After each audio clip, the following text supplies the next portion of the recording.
क्या हो अगर मैं आपसे कहूँ कि महाभारत की सबसे पावरफुल स्टोरी अर्जुन, भीम या कृष्णा की नहीं है? क्या हो अगर इस महान एपिक की सबसे इंटरेस्टिंग कहानी एक ऐसे कैरेक्टर के नज़रिए से हो, एक क्वीन, एक वुमन और एक ऐसी पर्सनालिटी जिसके डिसीजन ने पूरे महाभारत को शेप दिया। आज हम बात करने वाले हैं द पैलेस ऑफ इल्यूजन की, जो महाभारत को द्रौपदी की नज़र से दोबारा सुनाती है। और बिलीव मी, इस बुक को पढ़ने के बाद द्रौपदी को आप पहले जैसे नहीं देख पाएंगे।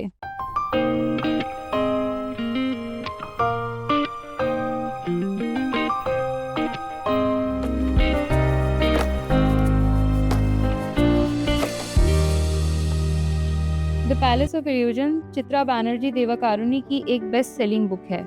ये महाभारत के एक पार्ट की स्टोरी है, लेकिन बहुत ही यूनिक और ट्विस्ट के साथ।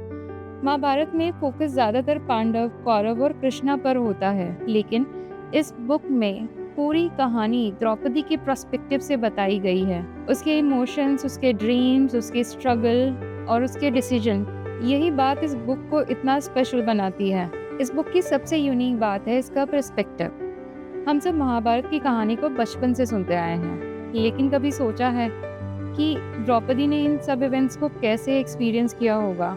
जब उसकी शादी 5 पांडवों से हुई, जब उसका अपमान सभा में हुआ, जब कुरुक्षेत्र का युद्ध हुआ। इस बुक में हम ये सब द्रौपदी की आंखों से देखते हैं, और इसी वजह से एक फेमिलियर स्टोरी भी बिल्कुल नई लगने लगती है। ये सिर्फ महाभारत नहीं है, ये द्रौपदी की जर्नी है। इस बुक का पहला और सबसे इम्पोर्टेंट लेसन है, अपनी पहचान खुद बनाओ। द्रौपदी को सोसाइटी ने कई लेबल्स दिए हैं। किसी के लिए वो क्वीन है, किसी के लिए वो एक वाइफ, किसी के लिए रिवेंज का एक सिंबल। लेकिन पूरी स्टोरी में वो खुद को समझने और अपनी आइडेंटिटी को ढूंढने की कोशिश करती है। लेसन सिंपल है, दूसरों के लेबल आपको डिफाइन नहीं करते, आपकी पहचान आप खुद क्रिएट करते हो। दूसरा लेसन है पावर और एम्बिशन के कॉन्सिक्वेंसेस।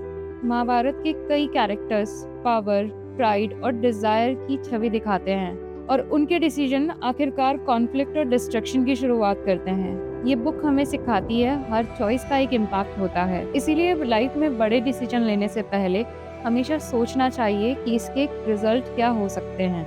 तीसरा लेसन है वुमेन्स वॉइस मैटर। हिस्ट्री और मैथोलॉजी अक्सर मेल हीरोज के पर्सपेक्टिव से बताई जाती है, लेकिन विमेन की एक्सपीरियंस भी उतनी ही इम्पोर्टेंट है। द्रौपदी की वॉइस को देकर ये बुक हमें बताती है कि हर स्टोरी के मल्टीपल पर्सपेक्टिव हो सकते हैं, और जब हम अलग अलग व्यू पॉइंट्स को समझते हैं, तभी हम किसी स्टोरी को पूरी तरह समझ पाते हैं। चौथा लेसन है प्राइड और ईगो के बारे में। महाभारत की ट्रेजेडीज ईगो और रिवेंज की वजह से हुई हैं। लोग अपनी जिद और गुस्से को नहीं छोड़ पाते, और उसका रिजल्ट होता है वॉर और डिस्ट्रक्शन। बुक हमें याद दिलाती है कि कभी कभी फॉरगिवनेस विक्ट्री से भी ज्यादा पावरफुल होती है, और ह्यूमैनिटी ईगो से कहीं ज्यादा valuable. Lesson 5, destiny, choice and relationship. Book एक और इंटरेस्टिंग क्वेश्चन पूछती है, क्या हम अपनी डेस्टिनी खुद लिखते हैं, या फिर सब कुछ पहले से डिसाइडेड होता है? द्रौपदी कई बार अपनी फेट के कंट्रोल में लगती है, लेकिन साथ ही उसके डिसीजंस भी उसकी लाइफ को शेप करते हैं। यही बैलेंस हमें सिखाता है कि जिंदगी में सर्कमस्टांसेस और पर्सनल चॉइसेस दोनों इम्पोर्टेंट होते हैं। साथ ही ये बुक रिलेशनशिप्स की कॉम्प्लेक्सिटी भी दिखाती है।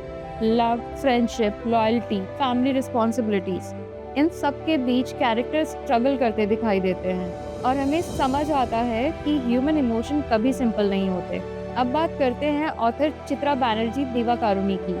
उनकी सबसे बड़ी स्ट्रेंथ है मैथोलॉजी को मॉडर्न पर्सपेक्टिव के साथ प्रेजेंट करना।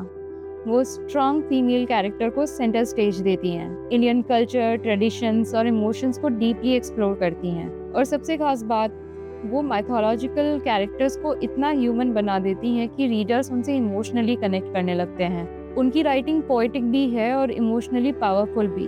तो overall the Palace of illusion सिर्फ महाभारत का स्टोरी नहीं है, ये आइडेंटिटी की स्टोरी है, चॉइसेस की स्टोरी है, पावर, रेजिलियंस और सेल्फ डिस्कवरी की स्टोरी है, और सबसे इम्पॉर्टेंट, ये एक ऐसी आवाज़ को सामने लाती है जो ओरिजिनल एपिक में अक्सर बैकग्राउंड में रह गई थी। अगर आप माइथोलॉजी, स्ट्रॉन्ग कैरेक्टर्स और फ्रेश पर्सपेक्टिव को पसंद करते हैं, तो ये बुक डेफिनेटली आपकी रीडिंग लिस्ट में होनी चाहिए।